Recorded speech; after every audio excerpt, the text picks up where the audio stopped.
Mm, all right, boom. What's going on, hustlers? Back to you guys with another video. So I'm traveling hella, as you can see.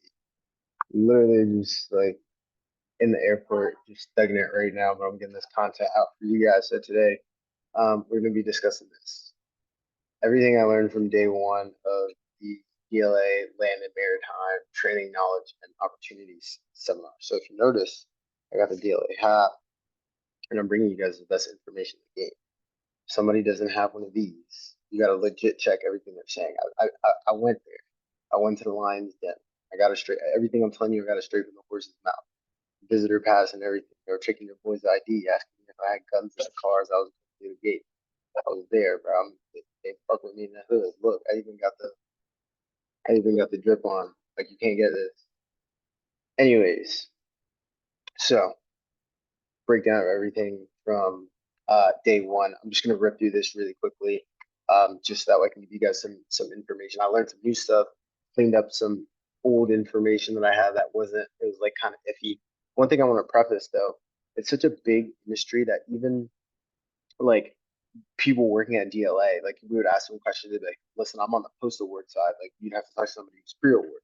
And sometimes even when you talk to people who are pre-award, they're like, "I just handle the they're like, I just handle like the unit of issue and like the QUP. Like I don't handle packaging or I don't handle the clauses and the bars. So there's all different kinds of stuff. So just I say that to say that like if you don't have all the answers or it feels confusing, don't feel bad because even for the people writing the check, it feels confusing.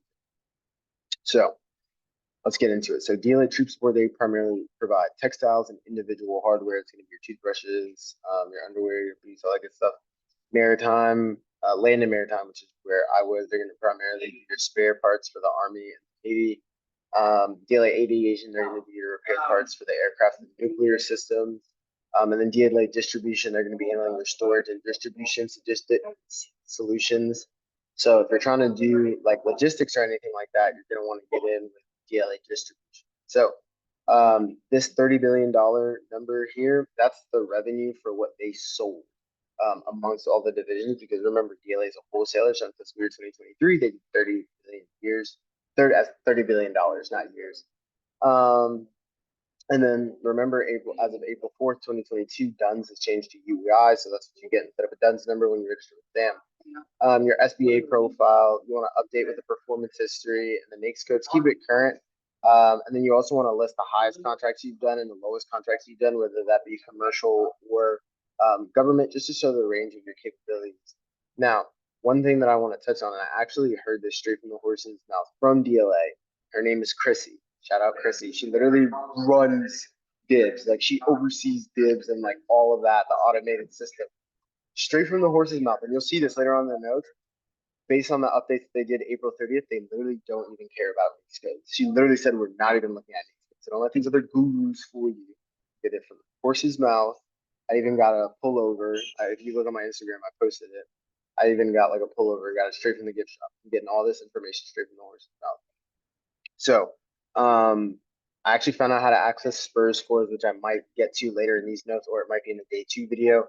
You can look at solicitations, submit quotes. You can view RFPs. You can look at long-term contract opportunities, view award history, access drawings and technical data, see folders, forecast information, access Spurs. I do have the link to access Spurs in these notes, so you guys will see that. And then RFQs typically under the supplied acquisition threshold is 200,000. Average award is about 4,000. Now keep in mind, there are awards that are millions of dollars, and then there are awards that are like $3. So because the frequency of the $1 million awards, like the 7 8 figure awards, isn't high, and there's a higher frequency of awards that are like only a couple dollars, like $30 $40, and that's where that average number comes from. Now, that's not the median, that's not the middle, that's just the average men lie, women lie numbers don't. You guys know how much money DLA spent in acquisitions last year. Now, to become a manufacturer, you must submit a SAR package, source approval request package, which is one of the things I'm going to be teaching in my next boot camp. How to be, and I'm also going to include it in Ignore to Award. So if anybody has somebody who makes something, right, people would come to me all the time. They're like, "Oh, I have a company that can they sell this?" And I would just be like, I mean, it depends on like if DLA is buying it, but I literally figured out, I know exactly what the process is. Do step by step how to register the company with the government, what category to submit their source approval request in, how to get registered dibs, all that good stuff. The information that they need to include in the source approval request package. Literally took the most extensive notes on that today. Today, I just finished day 2. I'm heading back to Orlando so that way I can go hop on the train to go hop on the flight to go to Frankfurt. And then I'm going to record a video in Frankfurt. And then I'm going to be in Thailand meeting with Jack. But, anyways, yeah, so I learned about how to become an approved source for DLA today. 90% of solicitations are automated. Automated procurements have a Tango or uniform. 15% of accurate of actively purchased NSNs are 1G items. So a little bit about this. Solicitations start out as automated. 90% of them do. Now, based on what we're hearing, that number is dropping to about 30% because we'll talk about this a bit later on, especially in this next section, dibs quoting. There are certain things that you do that trigger the dibs automation system to then remove your bid from the automated pool, and then it goes directly to a manual like evaluation. So realistically, this number is about 30% from like the lifespan of you submitting the bid all the way to award, but 90% of solicitations that are published are automated. And then automated procurements have a Tango or uniform in the 9th letter. 15% of actively purchased NSN, so 15% of the different items are 1G items. So those are items that are manufactured, well-spec stuff. You can do that if you submit a source approval request package, which I just talked about. Let's see, dibs quoting. So this is actually the phone number if you have dibs quoting help. Now, as of April 30th, 2024, and I might make a video breaking down this, DLA is no longer asking whether or not you're a small business or a socio-economically disadvantaged business. It's automatically being pulled from SAM and the SBA. Don't care. They're not giving you the opportunity to certify. People are lying. People are capping. As of April 30th, so a week ago, because today is literally April or May 8th, they removed that. So when you go submit your bids and dibs, it's going to look a little bit different now. If at least 2 companies that have this set aside don't bid on the contract, then the DLA Small Business Office has to fill out a form and manually evaluate the solicitation. Sorry. No, this is a little nugget here. If you're a woman-owned small business and you're trying to certify with the SBA and that status is pending, you can actually relay that to the contracting officer. They can push you to the front and call the SBA to push you to the front of the line so you can get that cert so they can award that to you. And then these are just some things about bid with exception versus bid without exception. So submitting government surplus, not a bid with exception, so you're good. Still same quality bid. Changing a destination inspection to origin inspection. So if you invite DCMA to come do an audit, you're fine. And then changing the delivery days, that does not change your bid to a bid with exception. Then a bid with exception would be changing the packaging requirements, which you talk about, which is why I'm like, hey, don't go after anything that you can ship. Changing the quantity variance in excess of 10%, which I used to say 10% was the rule of thumb, but there's actually a clause in section A where if you search in section A, quantity variance, it'll tell you what the percentage is that will actually put you over the threshold that will no longer allow your bid to be a bid without acceptance. So I just learned that there's a clause for a quantity variance. And then changes to the FOB point. So the main thing that you should know about a bid with exception is obviously it's a different kind of bid, right? It's not like the ideal bid without exception. And then these also remove your bid from the automated award pool. So anything that's a bid with exception, then it has to manually go to a contracting officer. Now, for fast pay items, you can select net 10, so asking the government to pay you within 10 days. However, if the solicitation isn't fast pay, like it's not a fast pay item, the system will not accept it. And then remember, just because you select fast pay net 10 does not mean they have to accept it. DLA can accept or decline your offer of expedited payments. Again, you can find this in section A of the solicitation. It's a clause. Now, SPI process proposed. I get a lot of questions about that. It's like simplified procurement something process. I forget. But it only applies for things over the micro purchase threshold. Micro purchase threshold is 10K.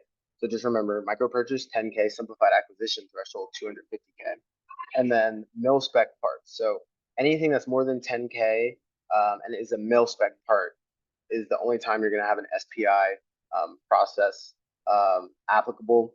Excess quantity variance, which you just talked about, it's going to cause the bid type to change to a bid with exception, can be found in clause in the solicitation. Again, 250K simplified acquisition threshold. If there's a quantity available for immediate shipment, I just learned about this. So if there's a quantity available for immediate shipment, and immediate doesn't even mean you have to have it in your possession. You can actually, like if it's a shorter lead time than what you're initially quoting, you can actually put this in there. This makes your bid more attractive. And then you can add 5 to 10% on the profit. And then you can also put it for the full quantity amount in both fields if applicable. I'm not going to spend too much time on that. If you guys have questions, click the link below. I'll put a call. I'll break that down, kind of how you can use that. But I think I just gave you guys a nugget there. The automated system, its goal is to determine best value. So best value is derived from price, past performance, and delivery. So it doesn't always mean lowest price. Somebody can have a lower price than me, but because I have more past performance and I'm able to deliver the material while adhering to the logistical requirements of that contract, they're going to go with you. Now, another gem right here, nugget. If there's two solicitations open, I get this question all the time. People are like, oh, can I just combine? Can I just bid on both for the same at the same price, even though the quantity is different? No, you can't do that because DLA all the time I see it happen. They only award one. However, if there's two solicitations open for the same NSN, you can actually submit a price break to depict you providing the quantity of both. So you can ask your vendor, right? For let's just say there's one solicitation for 50 and another one for 25. You can ask your vendor, hey, what would it be if I wanted to just get 25 units, because you'll base it off the lowest amount of units because that could impact the price. 25 units, then what would it be if I wanted to do 50 or 75 units, right? So then you can literally do price your 25 unit contract, and then you can price it. Hey, if you want to buy 50, this is what it'll be. If you want to buy, if you want to combine both of the contracts, if you want to combine both of them, and you want to purchase the whole 75, this is what that number will be. You can submit that as a price break, and then DLA can then go in there and consolidate both of those solicitations. So that's a banger nugget for you right there. Again, oh, another banger nugget that I learned. Don't put remarks in the section portion, like the leave comments for remarks section when you're submitting your bid. Don't do that. That makes your bid a bid with an exception. I've been doing that. I'm teaching people to do that. I just learned today. Even people from DLA didn't do that. They were talking like, oh, put something in the remarks. And then another speaker was like, no, don't do that. So don't put anything in the remarks section. Just put it, just whenever you're doing something that's previously approved, just put it like in the new surplus section. And then case by case, again, click the link below, hop on a call if you want to get that sorted. But yeah, two bangers. So if there are two solicitations open in the price break section, you can put a price for what it would be for them to buy both, to have the government do that. And then don't put anything in the remarks section of the solicitation. That's going to make your bid a bid with exception. Another nugget, Buy American Act, it doesn't apply to micro purchases, foreign military sales, or overseas shipment. So if something is being shipped overseas, you don't have to apply to the Buy American Act. You can get something from Turkey or the approved, or any country on the approved country list. And if you're doing something that's under 10K, right? Let's say it's $9,999. Buy American Act does not apply to it. So boom, I just gave you guys some more nuggets. Y'all better like, comment, subscribe, bro, because nobody else is giving you. They don't have one of these, bro. Legit, check them. I'm the best in the game, bro. Giving this pertinent, relevant information. Fuck everybody else. I don't care. I'm taking shots. I'm taking names. I'm not even sorry for the profanity. I don't like it. Unsubscribe. NAICS codes are not the focus. Again, I took that note down. NAICS codes are not the focus. You can see that. And then this just talks about, oh, if you were not certified as a socio-economically or like socially disadvantaged business, whatever it is, the SDB, then you actually can't even qualify for Women Island Hub Zone or SDB. So you can be a service disabled veteran in a hub zone, but if you didn't certify that you're a small disadvantaged business, all that stuff goes out the window. So make sure in your SAM profile, you're going back and clicking that little button that says you're a small disadvantaged business. So that way you can qualify for those other ones. Because we were talking about it, we we're like, why are we not winning a bunch of hub zone bids? And we did have that button clicked, for small disadvantaged business. But one of the people that we work with, she was like, "Oh, I don't have that click," and that could have been a reason. Compliance reports and affirmative action clauses are only applicable above the micro purchase threshold of 10K. So I know a lot of you guys ask me questions about what do I put for compliance reports and affirmative action. They're only applicable above the micro purchase threshold of 10K. So if you're not doing any contracts that are above that, you don't have to worry about that. Bid summary confirmation at the bottom states whether or not, oh, another nugget. So if you're submitting like an alternate source, right? Alternate source bid, it's coming from somebody other than the approved source. You actually can look on the bottom of your bid summary confirmation. If you don't know what that is, hopefully, you can figure that out. If not, click the link down below, book or call. I teach everybody how to create files and how to name the different things. But basically, your bid summary confirmation is the screen that gives you just as you're about to submit your bid. So it's a long like PDF, not like your quote is being successfully committed. It's the screen before that. And you can scroll down all the way to the bottom, and it'll tell you whether or not your alternate bid is being considered for this bid, or they're just putting it like they're just going to now consider that manufacturer so you don't waste your time. And then also, we heard a story about buyers doing background checks because they were sus about the traceability. Make sure your trace is good. Again, put the link down below. We teach you how to do that. But we heard about a buyer saving a company from fraud because their trace was suspicious. The buyer was looking at the trace, found out that the guy that they were getting the part from literally just got out of prison for fraud. So be aware of that. In the solicitation, the fourth digit will tell you you can pause this video and look at this. I'm not going to read through all of these, but the fourth digit, whichever number it is, tells you where it's going. The ninth digit of the solicitation will tell you the contract type. So is it a manual solicitation, automated, is it an RFP? Is it an indefinite delivery purchase order, a regular PO, a contract number, long-term contract, and schedule. RFQs versus RFPs. I'm not going to go through this. This video is getting kind of long. You can just pause this and look at this. These are the differences. This is like what's going to be included in each of these RFQs versus RFPs. And then, yeah, you guys can look at that. I'm not going to go through that. One thing I do want to touch, though, the AMSC code, acquisition method suffix code. So whatever you see when you look on the approved source page, that letter, people ask me what that letter means all the time, and I'm just like, I literally I couldn't fucking tell you. AMSC, so whatever the letter is, right? If it's Bravo, that means it's source controlled. If it's Charlie, that means they're getting it from the approved source. And that means that the approved source is like in procurement history. If it's hotel, it means there's inadequate data. So it might mean that, hey, this is all we have. There could be other approved sources. If it's Tango, then it's on the qualified products list. And then if it's G, that means that it's mil spec, but they already have a company making it, if I'm not mistaken. I'm gonna have to look at my day 2 notes, but yeah. So that's a little nugget for you. Automated IDCs up to 1 year, below 250K simplified acquisition threshold. Based on a single price decision, you can't submit surplus, can't submit alternates for IDCs. Solicitor requirements, they have to be open for 14 days, no quantity ranges.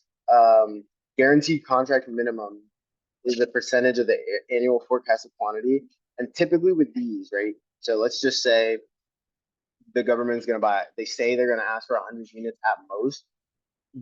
Straight from the horse's mouth, straight from the DLA, these contracts will not exceed 90% of fulfillment. So if they say, hey, we're going to buy 100, don't expect them to buy more than 90, best case scenario. And then again, there's another little box where it says, will you be willing to accept an order without an MOQ? If you press yes, there's no benefit. This is straight from the horse's mouth. It's literally not beneficial to you to tell the government that, hey, we're cool with you guys awarding this contract and not giving us like a guaranteed number of orders. So click no. Click you will not accept an order without a minimum order quantity because it doesn't benefit you to say that you do. C folders. C folders actually stands for collaboration folders, and it's DLA's access to technical data. C folders and tech docs, two different things. C folders is DLA's version of tech docs, but everybody in the DoD has tech docs. And yeah, that is separate entity from Gibbs. You got to be logged in every 30 days. You will be locked out. Unfortunately, you have to be JCP certified. JCP certification, which I used to tell people was like $500. That was what I thought it was because we paid somebody to do it for us, but it's actually free. However, they're super backed up, taking a long time to get done. So if you want to get access to blueprints and stuff like that, you do have to be JCP certified. And then there's getting access to tech docs, and then there's getting access to even higher level stuff where you'll need a licensing agreement, and then you have to sign an NDA to get access to export control documents. And then remember, buyers do not have access to C folders. So contracting officers, they can't help you because they don't have access to C folders. But JCP is free. However, you do need to do an SPRS first score cybersecurity self-assessment to get the cert, but it's free. I included in one of my previous videos a link to do that, but all my students and clients, we give you guys a link to do the self-assessments. And then you can also reach out to your Apex accelerators as well. I've heard that it's not as good as the one I've provided because I was discussing that with Apex accelerators over the past couple of weeks. But it's listen, I'm yesterday's price and not today's price. I ain't cheap, but I'm giving y'all free game. So y'all have an alternative if you don't want to pay me $7. DSM is the vendor's way of telling DLA shipment is ready for transportation. The contract flows from EBS, which is the Enterprise Business System, into DSM, and that gets pulled from a cage code, and it gets categorized by FOB origin or destination. You can also put in the hours of operation and put in a point of contact for your business in DSM. Didn't know that. Route is determined by the specific weight and DIMS and the specific DODAC. So DODAC stands for Department of Defense Activity Address Code. So your DODAC is going to be the first 6 characters of your solicitation. That's going to tell you which aspect of the Department of Defense is doing the purchasing, and then gives you an activity address code so you know which subsidiary of that portion of the department is doing purchasing. So it gets really, really specific. Nobody else out here talking about that. Like, comment, subscribe. This is why the address could be different than what's on the solicitation. Because a DODAC could be like DLA land and maritime, and then it could be like somebody in like Fallujah, and it has to be shipped to Fallujah rather than Columbus, Ohio, which is where I'm at right now. That's the explanation as to why the address changes. I get that question a lot. Small parcel, that's going to be stuff that's less than 150 pounds. Less than a truckload is going to be more than 150 pounds, but less than 10,000 pounds. Truckload stuff is going to be 10,000 pounds to 4,000 pounds. And then Crowley Logistics is the company that will be doing that does a lot of like that's going to be doing a lot of your shipping.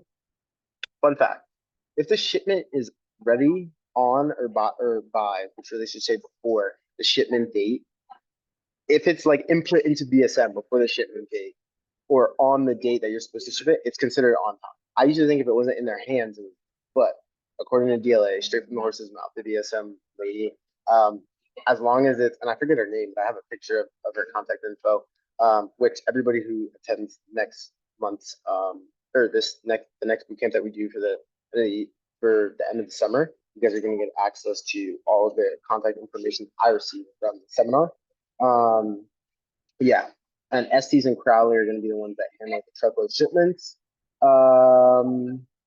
Gosh, we still got a little bit more to go. Pricing. So for procurements over $2 million, there needs to be pricing data, and then for over $10 million, there needs to be cost data. So fair and reasonable price, that's what DLA is looking for. Fair and reasonable price is determined by a price a prudent and competent buyer would be willing to pay given market conditions, supply and demand, economic conditions. Remember, all procurements stand alone. Previous procurement doesn't impact future procurement. However, contracts are responsible for justifying the offer price. So it's our job to justify the offer price. Cost analysis. So there's a difference between cost analysis and price analysis. Price analysis just consists of DLA doing market research. Cost analysis is when DLA asks us for a price breakdown. Price analysis, it's fine. You don't have to worry about it. Cost analysis, that's when like things start to get a little bit more serious. It is a good sign though if they ask you for a cost breakdown because they want to go with your offer. They need to understand why you're commanding the price point that you're commanding.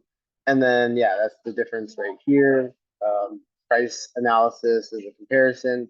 Market research only for costs. Procurement history, other prices offered. Then there's comparison to other quotes received. Key drivers of price, material, labor, overhead, general, and administrative. I'll be talking about that.